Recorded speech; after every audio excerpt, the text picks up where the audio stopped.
আমি শুরুতেই একটি বিষয়ে যদিও এর সাথে রিলেট করা যায়, সেই হিসেবে আমি প্রশ্ন করছি যে ডক্টর ইউনূসের সরকারের সময় আমরা দেখেছি মুক্তিযোদ্ধারা নানানভাবে আক্রান্ত হয়েছেন, রক্তাক্ত হয়েছেন এবং মঞ্চ ৭১ একটি অনুষ্ঠানে আপনার উপরেও মব সৃষ্টি করা হয়েছিল, মুক্তিযোদ্ধাদের উপরে মব সৃষ্টি করা হয়েছিল। তার মধ্যে আমিও ছিলাম। আমাদেরকে আটক করা হয়েছিল। সেই দিনের অনুভূতি সম্পর্কে সম্ভবত আপনি এখনো আনুষ্ঠানিকভাবে কোনো প্রতিক্রিয়া জানাননি। আপনার সেদিনের অনুভূতিটাকে একটু ছোট করে বলবেন? ধন্যবাদ। আমি সাধারণত ২০১৫ সালের পরে নিজের অনুভূতি সম্পর্কে কোনো মতামত দেই না। আচ্ছা, কারণ আমার মতামত অন্যের অনুভূতিতে বড় আঘাত লাগে, যে নিয়ে একটা হট্টগোল শুরু হয়। আমি না, এই বয়সের হট্টগোলের মধ্যে যেতে চাই না। সেই জন্যই আমি সাধারণত অনুভূতি প্রকাশ। কিন্তু আপনি যখন প্রশ্ন করলেন, কারণ ২৮শে আগস্ট সেই অনুষ্ঠানে আপনি লাঞ্ছিত হয়েছিলেন, আমি অপমানিত বলবো না, কারণ আমরা যারা মানুষের অধিকারের কথা বলি, মানুষের সম্মানের জন্য লড়ি, তারা অসম্মানিত হই সম্মানিত হওয়ার জন্যই। কারণ মানুষ সম্মানিত হলেই, আমরা যারা মানুষের ভালোবাসায় সিক্ত, তারা সম্মানিত বোধ করি। তাই সেদিনের অনুভূতি আমার মিশ্র, যে ৫ই আগস্ট ২৪-এ যে একটা চক্রান্ত, এই চক্রান্ত বৈষম্য বিরোধী ছাত্র আন্দোলনের নেতৃত্ব করে নাই। যে সাধারণ মানুষ আওয়ামী লীগ এবং শেখ হাসিনার দুঃশাসনের বিরুদ্ধে উত্তপ্ত হয়েছিল, বিরক্ত ছিল, ক্ষুব্ধ ছিল, তাদের অনুভূতি সঠিক ছিল। কিন্তু যারা জুলাই আন্দোলনকে বগলদাবা করে নিল, তাদের লক্ষ্য ছিল জাতীয় মুক্তির লক্ষ্যে স্বাধীনতা যুদ্ধ ৭১-কে মানুষের মন থেকে ভুলিয়ে দেওয়া, তার জন্য মিথ্যা অপবাদমূলক অপপ্রচার করা। তাই সেদিন আপনি এবং আমি এবং অন্যরা যারা লাঞ্ছিত হয়েছি বলে অনেকে মনে করে, তাদের এটা প্রাপ্য ছিল। আমি যথাযথভাবে মনে করি যে আমরা সঠিক জায়গায় মঞ্চ ৭১ আঘাত করেছিল বলেই আমরা প্রত্যাঘাতের শিকার হয়েছিলাম। আপনি কারাগারে নিক্ষিপ্ত হয়েছিলেন, আমিও কয়েকদিন কারাগারে ছিলাম, আমাদের অনেক সহকর্মীরা কারাগারে ছিলেন। তাই এটা প্রত্যেকটি ক্রিয়ার প্রতিক্রিয়া। আমরা একটা ক্রিয়া করতে গিয়েছিলাম, সেটা জনস্বার্থে, বাঙালির স্বার্থে, গণমানুষের অধিকার প্রতিষ্ঠার স্বার্থে, যারা গণমানুষের অধিকারকে পদদলিত করতে চায়, ভূতপিষ্ট করতে চায়, বিপদগামী করতে চায়, তারা তাদের প্রতিক্রিয়া দেখাইছে। তাই আমার মধ্যে কোনো বিরূপ অনুভূতি নেই, বরঞ্চ আমি আনন্দ অনুভব করি যে আমি জাতীয় মুক্তির লক্ষ্যে যে জাতীয়তাবাদী আন্দোলন বঙ্গবন্ধুর নেতৃত্বে করেছিলাম, জাতীয় মুক্তির লক্ষ্যে স্বাধীনতা যুদ্ধ অংশগ্রহণ করেছিলাম, এবং পরবর্তী সময়ে গণতান্ত্রিক এবং মানুষের অধিকার প্রতিষ্ঠার লড়াইয়ে যে আমি সম্পৃক্ত ছিলাম, এটি তার একটি ধারাবাহিকতা। এজন্য আমি মঞ্চ ৭১ যারা সংগঠিত করেছিল, তাদেরকে আমি ধন্যবাদ জানাই। যে একটা বড় ষড়যন্ত্রের সময় আমরা যে সঠিক কাজটি করার দরকার ছিল জাতির জন্য, আমরা তাতে অংশগ্রহণ করেছিলাম। আপনি জীবনের ঘাত প্রতিঘাত নানান চড়াই উতরাইয়ের মধ্য দিয়ে আজকের এই অবস্থানে এসেছেন এবং নিঃসন্দেহে বাংলাদেশের প্রতিটা মানুষ আপনার সম্বন্ধে জানেন এবং বিশেষ করে একজন মুক্তিযোদ্ধা হিসেবে। আমি সেই জায়গা থেকে প্রশ্ন করছি। আপনি অবশ্যই আপনার জায়গা থেকে খুব চমৎকার উত্তর দিয়েছেন যেতে আপনি বিস্মিত হননি, অবাক হননি, লাঞ্ছিত হয়েছেন, অপমান বোধ করেননি। যেটা হওয়ার কথা ছিল সেটাই হয়েছে। কিন্তু এই যে স্বাধীনতার ৫৫ বছর পর এসে এবং আপনার জীবন সামনে যখন আপনার বয়স ৮৯ বছর, এর আগে কি আপনারা কখনো ভেবেছেন যে মুক্তিযোদ্ধাদেরকে স্বাধীন বাংলাদেশে এইভাবে লাঞ্ছিত হতে হবে? কখনো কি ধারণার মধ্যে ছিল? হ্যাঁ, ছিল। কারণ আচ্ছা। আমি মুক্তিযুদ্ধ করব, আপনি মুক্তিযুদ্ধের পক্ষে কাজ করবেন, মুক্তিযুদ্ধকে সমুন্নত করতে তৎপর হবেন যারা মুক্তিযুদ্ধের বিরোধী শক্তি, যারা মানুষের অধিকার হরণ করতে চায়, তারা আপনাকে আঘাত করবে না, এটা তো হতে পারে না। তাই আমি এই জন্য প্রস্তুত ছিলাম এবং এখনো প্রস্তুত আছি আল্লাহর রহমতে। এইবার আমার মূলত যে প্রশ্নটি আ আপনাকে আমন্ত্রণ জানানোর জানিয়েছি যে কারণে, সেটা হচ্ছে যে ২৪ এর গণঅভ্যুত্থান সেটি কারো, কারো দৃষ্টিতে ঠিক ছিল যে শেখ হাসিনার সরকার যেভাবে বছরের পর বছর প্রতিটা ইনস্টিটিউশন নষ্ট করে দিচ্ছেন, বিশেষ করে নির্বাচন ব্যবস্থা, অনেকের যে অভিযোগ, সেই জায়গা থেকে সেই আওয়ামী লীগ সরকারের পরিবর্তনটা অন্তত প্রয়োজন ছিল। সেই জায়গা থেকে সেই আন্দোলনকে কেউ, কেউ সমর্থন জানিয়েছিল। কিন্তু ৫ আগস্টের পর আমরা দেখলাম যে সেই আন্দোলনটা ছিল মুখোশ, ভিতরে অন্য দেশি বিদেশি নানান ধরনের ষড়যন্ত্র ছিল এবং সেই ষড়যন্ত্রের মূল টার্গেট ছিল ৭১ কে লক্ষ্য করে, বঙ্গবন্ধুকে লক্ষ্য করে এবং আমাদের যে ইতিহাস, ঐতিহ্য সেগুলো সবকিছুকে ধুয়ে মুছে ফেলার এবং সেই জায়গা থেকে আমরা দেখলাম ডক্টর ইউনূসের শাসন আমলে ১.৫ বছর ধরে দেখেছি আমরা একটা শ্বাসরুদ্ধকর অবস্থা।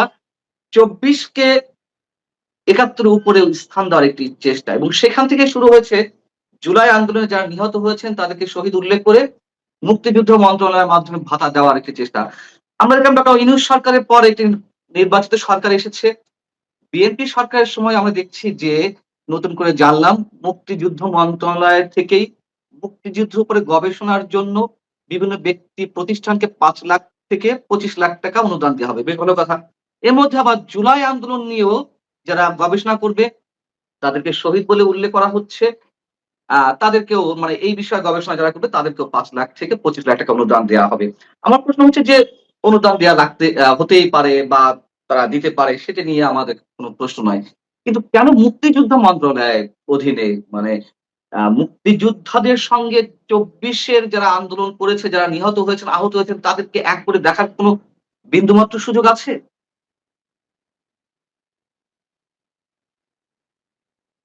আপনি আমি এক করে দেখতে না চাইলেম কিছু লোক এক করে দেখতে খুব আনন্দ পায়। হুম, ওই যে বাংলাদেশে আজকে তো বাংলাদেশে কথাবার্তা তেমন নয়, আমরা তো বাঙালি তো হারিয়ে ফেলেছি, বাংলাদেশি হয়ে গেছি। পাকিস্তানি কায়দায় আমরা বাংলাদেশি হয়ে গেছি। তাই আজকাল শব্দও তো অনেকগুলো পরিবর্তন হয়েছে। আমরা আজকাল হুম, হুম। বয়ান বলি, আমরা আজকাল আজাদি বলি, আজকাল আমরা ইনকেলাব বলি। আমার কিন্তু শব্দের বিরুদ্ধে কোনো অভিযোগ নেই, শব্দ প্রয়োগের যে লক্ষ্য সেই সম্পর্কে আমার যত ভাবনা, এটা একটা বিভ্রান্তির সৃষ্টির প্রচেষ্টা। যদি প্রচেষ্টা বলি ওদের কম হীন প্রচেষ্টা। এটা তো প্রতিপক্ষ করেই যাবে, গবেষণা করুক। মুনিমুরকির কি এক দাম হয়? হাতি ঘোড়া ঘেরতল চামচিকা কয় কতজন, কত লোকই তো কত গবেষণা করেছে। মুজিব স্বাধীনতা ঘোষণা করে নাই, ঘোষণা করেছে আরেকজন। এসব কথাও তো সেই কবে থেকে চলছে। এই নিয়ে আমি কিন্তু খুব বিব্রত বোধ করি না, শঙ্কিতও নই। এটি ইতিহাসের শিক্ষা।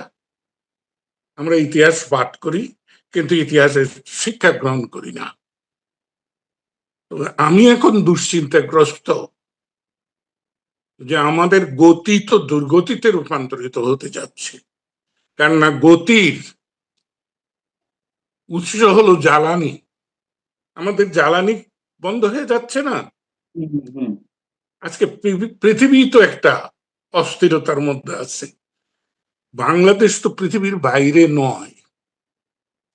তাই আন্তর্জাতিক যে চক্রান্ত, আজকে মধ্যপ্রাচ্যে উপসাগরীয় যে যুদ্ধ, ইরানের উপর আক্রমণ, এটা তো ইরানের উপর শুধু আক্রমণ নয়, এটা সাম্রাজ্যবাদী শক্তির বিশ্বকে পদানত রাখার যে ষড়যন্ত্র, তারই প্রধান অংশ।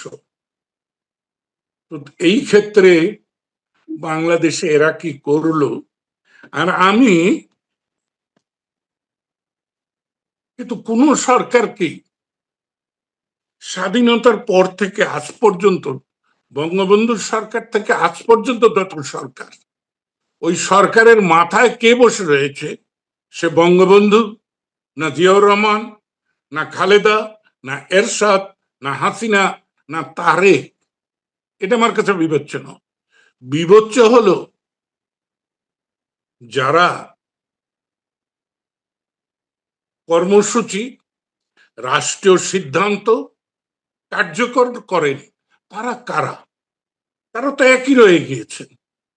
অতএব ভালো কিছু হবে, ষড়যন্ত্র হবে না, মানুষকে বিভ্রান্তির অতলে নিক্ষেপ করার চালাকি চতুরতা হবে না, এটা আশা করি কেন?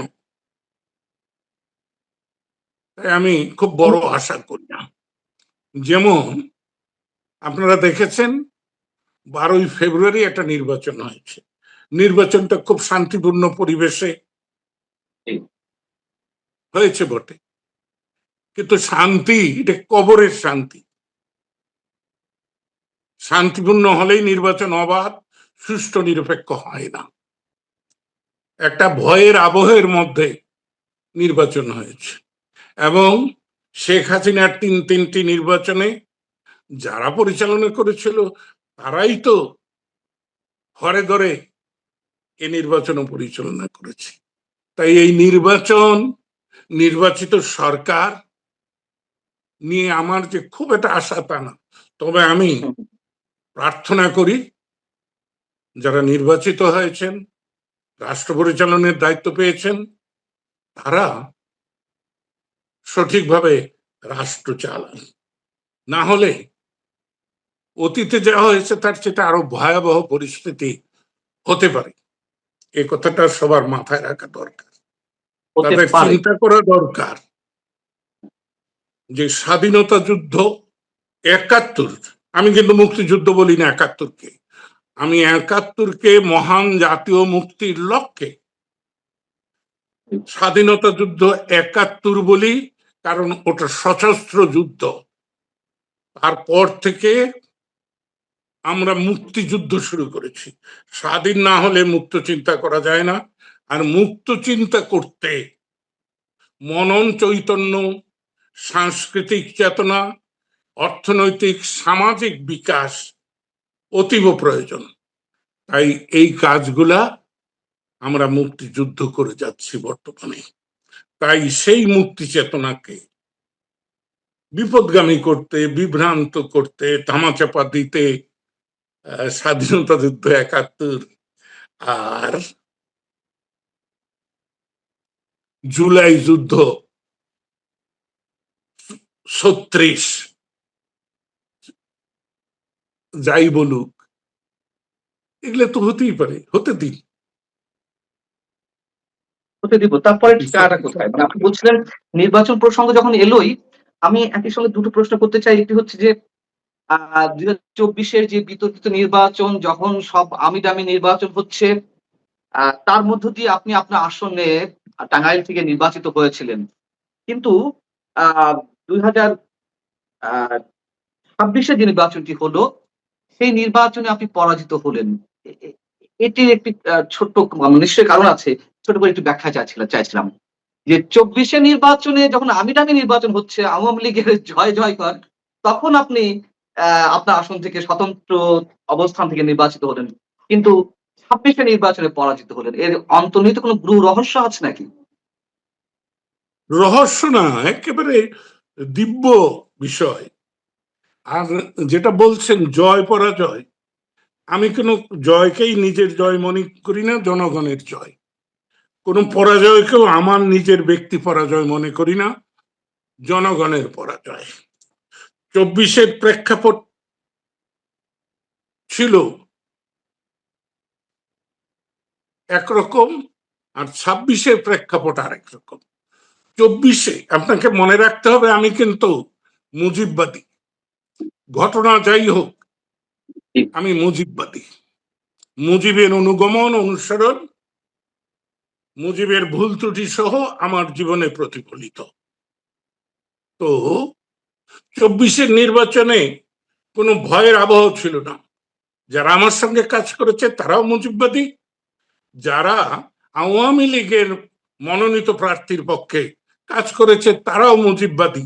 তবে তারা ছিল দুর্নীতিপরায়ণ, দুর্বৃত্ত, আর আমাকে যারা সমর্থন করেছে তারা ছিল সত্যিকার অর্থেই মুজিববাদী। সেই জন্য জনগণ স্বতঃস্ফূর্তভাবে নির্বাচনে আমার পক্ষে রায় দিতে পেরেছে, ভোট প্রয়োগ করতে পেরেছে। ভোট ডাকাতি হয় নাই, ভোট কারচুপি হয় নাই ২৪-এ আমার নির্বাচনী এলাকায় অন্তত। এবং আমার নির্বাচনী এলাকা বলবো কেন, আরো তো ৬২টি নির্বাচনী এলাকায় দেখা গেছে যে আওয়ামী লীগ বিদ্রোহী প্রার্থীরা বিজয়ী হয়েছে। তো আমি যেটা বলছিলাম যে এবার প্রথম থেকেই শুরু হয়েছে ভয়ের আবহ। আর আমি নির্বাচনে জয় পরাজয়ের জন্য যাইনি, আমি গিয়েছিলাম, আমার ধারণা ছিল যে এই পরিস্থিতিতে এই মগের মুল্লুক আর মবের মুল্লুকে নির্বাচন সুষ্ঠু হতে পারে না, নির্বাচনে জনগণের মতামত প্রতিফলিত হতে পারে না। এইটা পরের মুখে ঝাল না খেয়ে, নিজে যেহেতু আমার কোনো দল নাই, আমি নির্বাচনে সহজেই প্রার্থী হতে পারি, আমি প্রার্থী হয়েছি। আমার জন্য যেটা আনন্দের এবং গৌরবের এবং মহিমার বলবো, সেটা হলো যে লক্ষ লক্ষ মানুষ স্বতঃস্ফূর্ত ভাবে হাসি মুখে এসে আমার সঙ্গে কোলাকুলি করে বলেছে যে দাদা আপনি ভোটে দাঁড়িয়েছেন, আমাদের ভোট দেওয়ার একটা জায়গা হয়েছে। তখনও আমি তাদেরকে বলেছি যে দেখো, আমি ভোটে দাঁড়িয়েছি, তোমাদের ভোট দেওয়ার জায়গা হয়েছে এটা ভাবার কোনো কারণ নেই। তোমরা ভোট দিতে পারবে কিনা সেখানে আমার সন্দেহ আছে। এবং আমি, আপনি ভেবে দেখুন যে আমরা খুব পুনর্নির্বাচনে এই কালিহাতি নির্বাচনী এলাকায় ১৩৩ টাঙ্গাইল ৪-এ ১.৫ লাখের উপর ভোট সংগ্রহীত হয় নাই। কিন্তু ২৬-এর নির্বাচনে ২,৩৩,০০০-এর উপর ভোট সংগৃহীত হয়েছে। এটা কিভাবে হলো? ভয়ের আবহের কারণে। যারা আওয়ামী লীগ সমর্থক, গ্রামে তো সহজেই জানা যায় কে আওয়ামী লীগের পক্ষে ভোট দিবে, কে বিএনপির পক্ষে দিবে, কে জামাতের পক্ষে। স্থানীয় নেতৃবৃন্দ কিন্তু, গ্রামের কর্মীরা বোঝেন যে ও আওয়ামী লীগকে দিবে, ও বিএনপি দেবে। তাই ঘটনা হয়েছে, কেউ আসতেই পারেনি, ভোট কেন্দ্র তাদের দখলে ছিল। বেলা ৮:৩০ থেকে, ভোট শুরুর পর থেকেই ভোট কেন্দ্র দখলে ছিল। আমি বারবার সহকারী রিটার্নিং অফিসার, জেলার এসপি কে টেলিফোন করে বলেছি, তারা বলেছে দেখবো। মজার হলো যে মেশিন গান উঁচিয়ে যারা রাস্তায় টহল দিচ্ছিলেন, বিভিন্ন এলাকায় প্রদর্শনী করছিলেন, তাদের ছত্রছায়ায় কিন্তু ভোট কেন্দ্রগুলো দখল হয়ে গেছে। তাই আমি অন্যর কথা বলবো না। 133 টাঙ্গাইল চায়েরই ভোটাররা ভোট দিতে পারেনি, তাই তাহলে এই আমার একটা পরিস্থিতি। সাপ্লিমেন্টারি কোশ্চেন, যদি আপনি আগে থেকে বুঝে থাকেন যে এইবার নির্বাচনটা সুষ্ঠু হবে না, কারচুপি হবে এবং ভয়ের একটা আবহের মধ্য দিয়ে এই নির্বাচন অনুষ্ঠিত হতে যাচ্ছে, তাহলে আপনি সেই নির্বাচনে প্রতিদ্বন্দ্বিতা কেন করলেন? এই যে আমি তার জবাব দিলাম, আমি যদি প্রতিদ্বন্দ্বিতা না করতে পারতাম, আপনার মুখে বা অন্য সাংবাদিকদের মুখে শুনে যদি কথা বলতাম, তাহলে তো তথ্য নির্ভর হতো না। আমি এখন আচ্ছা, জোর গলায় বলতে পারি সারা বাংলাদেশে কি হয়েছে তা জানি না, 133 টাঙ্গাইল চাইরে কোনো সুষ্ঠু নির্বাচন হয়নি। আমি যদিও এ পর্যন্ত কোথাও মুখ খুলিনি, কারণ কেউ আমাকে জিজ্ঞাসা করেনি। ঠিক। 12ই ফেব্রুয়ারির পরে কোনো সাংবাদিক জানতেও চায়নি ঘটনা কি। আপনি প্রথম ব্যক্তি, আপনাকে ধন্যবাদ যে আমাকে প্রসঙ্গক্রমে এই কথাটা বলার সুযোগ করে দিলেন, সেজন্য আবার আপনাকে অভিনন্দন জানাচ্ছি। হ্যাঁ, আমরা কৃতজ্ঞ আপনাদের প্রতি আজীবন। মৃত্যু পর্যন্ত থাকবো। অন্তত দেশকে স্বাধীনতা এনে দিয়েছেন, দেশের সূর্য সন্তান আপনারা। আমার আরেকটা প্রশ্ন ছিল আপনার বক্তব্যের পরিপ্রেক্ষিতে, যে আপনি বলছিলেন যে এই নির্বাচনের মধ্যে দিয়ে বাংলাদেশ আরো ভয়াবহ পরিস্থিতির দিকে যেতে পারে। আমি যদি না মানে ঠিক বুঝে থাকি, এমনটা বলার চেষ্টা করছিলেন। যদি তাই হয়ে থাকে, সেটি কেমন চিত্র হতে পারে? কেন আপনি এই আশঙ্কা করছেন? ভয়াবহ বলছি, খুব সহজ করে বলি। আমি আওয়ামী লীগ, বিএনপি, জাতীয় পার্টি এদেরকে কিন্তু খুব আলাদা করে দেখি না। এরা একই অবস্থান থেকে এসেছে, তাদের অর্থনৈতিক, সামাজিক, সাংস্কৃতিক, শিক্ষাগত অবস্থান একই রকম। এরা মামাতো, চাচাতো, খালাতো, ফুফাতো ভাই বোন। হ্যাঁ, এদের চরিত্র বৈশিষ্ট্য এক। তো 15.5 বছর যারা কিছু করতে পারেনি, 5ই আগস্টের পরে আওয়ামী লীগ যেসব জিনিস দখল করে রেখেছিল, সেই সব অর্থনৈতিক ক্রিয়াকাণ্ডের জায়গাগুলো 5ই আগস্টের বিকেল বেলায় কিন্তু ওই বুভুক্ষরা দখল করেছে, ক্ষমতায় না গিয়ে। আর এখন যখন ক্ষমতায় আছে, তখন কি করবে আমি তা বুঝতে পারতেছি। বঙ্গবন্ধু পারে নাই লুটেরাদের বন্ধ করতে, জিয়াউর রহমানের হাতে সেনাবাহিনীর থেকে শুরু করে জনগণ বহু কিছু ছিল, পারেনি। এরশাদ পারেনি, খালেদা পারেনি, হাসিনা পারেনি। আমি আশা করব, আল্লাহর কাছে প্রার্থনা করব, জনাব তারেক রহমান, বাবা বললাম না কারণ সে যদি মনে করে যে আমাকে ছোট করলো, আমি জনাব তারেক রহমান, মাননীয় প্রধানমন্ত্রী, সংসদ নেতা কতটা পারবে সেটা আমি জানি না, তবে আমি আশা করব সে সফল হোক। ডক্টর ইউনূস সরকারের যে 18 মাস, সেটি সম্বন্ধে আপনার কোনো মন্তব্য আছে? এবং আপনার কি মনে হয় ডক্টর ইউনূস সরকারের সাথে সরকার তো এই না, উপদেষ্টা পরিষদ, ওটা সরকার হলো কবে? সংবিধান কি বাতিল হয়েছে? আর সংবিধান বাতিল না হলে ইউনূসের সরকার হয় কি করে? যেমন আপনারা বলেন, আমি শুনি যে শেখ হাসিনা পালিয়ে গেছে, অনেকগুলো কথার কিন্তু অর্থ নাই। শেখ হাসিনা পালায় কি করে?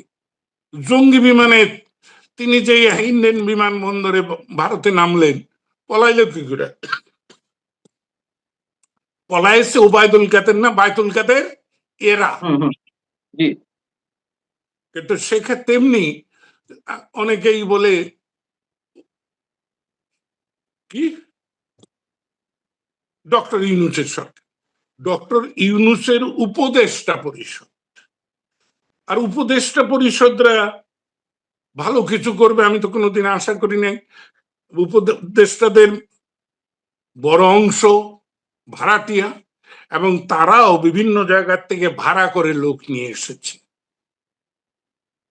তাই আমি ওই এই উপদেষ্টা পরিষদের কি করেছে এটা নিয়ে, আর আমরা দুজনেই তো উপদেষ্টা পরিষদের মেহেরবানিতে রাষ্ট্রীয় আতিথ্য গ্রহণ করেছিলাম, তাই না? হুম, জি, জি। তাহলে আমার শেষ কোয়েশ্চেন আপনার মন্তব্য জানতে চাই। সেটি হচ্ছে যে ডক্টর ইউনূস যেভাবে রাষ্ট্রীয় ক্ষমতায় এসেছিলেন, সরকার বলি আর না বলি, তিনি তো নেতৃত্বে ছিলেন সরকারের বা উপদেষ্টা পরিষদের এবং তার সাথে নিশ্চয়ই অনেক ধরনের ষড়যন্ত্র ছিল। সেই ষড়যন্ত্রগুলো তিনি বাস্তবায়ন করার চেষ্টা করেছেন। আপনার কি মনে হয় তারেক রহমান এখনো মানে এই মুহূর্তে প্রধানমন্ত্রী হিসেবে থাকলেও ডক্টর ইউনূসের ষড়যন্ত্রগুলো রয়েছে বা ডক্টর ইউনূসকে সামনে রেখে দেশ বিদেশি ষড়যন্ত্র এখনো পর্যন্ত রয়েছে কিনা? না, না, সেটা তো থাকবেই। যেমন ডক্টর ইউনূস 3 দিন আগে বা 2 দিন আগে যে যুক্তরাষ্ট্রের সঙ্গে যে চুক্তি করে গেছে, জি। সেটা তো একটা বিস্ফোরা বর্তমান নির্বাচিত সরকারের জন্য, জনাব তারেক রহমানের জন্য।